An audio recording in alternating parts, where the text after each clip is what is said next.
बालमोदिनी कथा। पूर्वयोजना।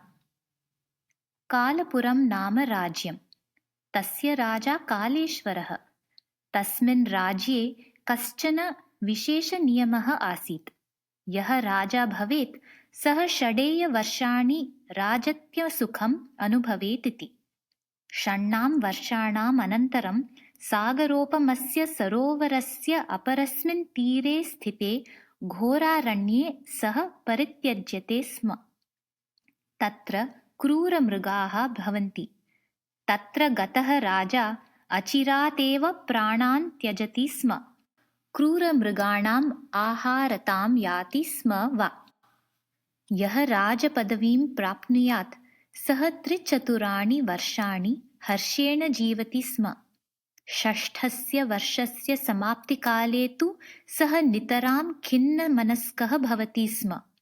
राज्यात् निर्गमनावसरे सः बहुधा आक्रन्दति स्म, विलपति स्म च। एवं राज्याच्युतं कश्चित् राजानम् अरण्यं प्रापयितुम् उद्यतः अभवत् नाविकः। प्रयाणावसरे तेन महत् आश्चर्यं प्राप्तम्। यतः अयं राजा अरण्यं प्रति गमनसमये अपि हसन्मुखः एव आसीत्, न विषादः विलपनं वा। नाविकः राजानं सरोवरस्य अपरं तीरं प्रापयत्। राजा तु नाविकम् उद्दिश्य शुभम् आशास्य उत्साहेन एव अरण्यदिशिं पदानि अस्थापयत्। एतस्य दर्शनात् नाविकेन महत् आश्चर्यं प्राप्तम्। सः कुतूहलेन राजानम् अन्वसरत्। किञ्चित् दूरं यदा गतं तदा कश्चन राजमार्गः, मार्गम् उभयतः गृहाणि, मार्गे जनाः, रमणीयम् उद्यानं, भव्यः प्रसादः इत्यादयः तेन दृष्टाः। राजानं स्वागतीकर्तुं प्रासादस्य पुरतः बहवः उपस्थिताः आसन्।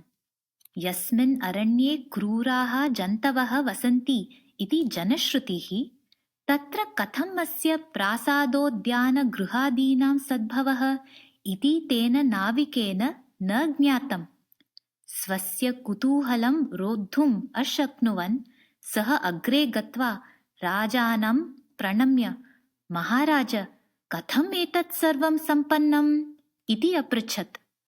तदा राजा स्मेरमुखः सन् अवदत्, यस्मिन् दिने सिंहासनारोहणं कृतं तस्मिन्नेव दिने अस्य अरण्यप्रदेशस्य अभिवृद्ध्यर्थं मया अवधानं दत्तम्।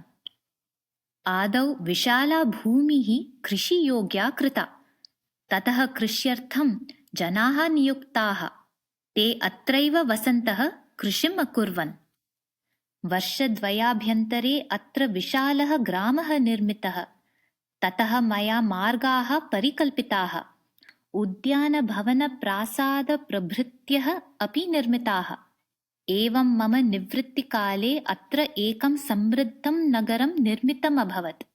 अतः निवृत्तिजीवनं कथं यापनीयम् इत्यत्र मयि कापि चिन्ता न उत्पन्ना एव। यः भाविजीवनविषये समुचितां पूर्वयोजनां कुर्यात् सः कदापि सन्तप्तः न भवेत् इत्येतत् ज्ञापितुमेव मया एवम् अनुष्ठितम्। अत्र मम मनः विशेषतः रमते इति न। अत्र अल्पकालं स्थित्वा अग्रे अहं वानप्रस्थाश्रमी भवेयमेव इति।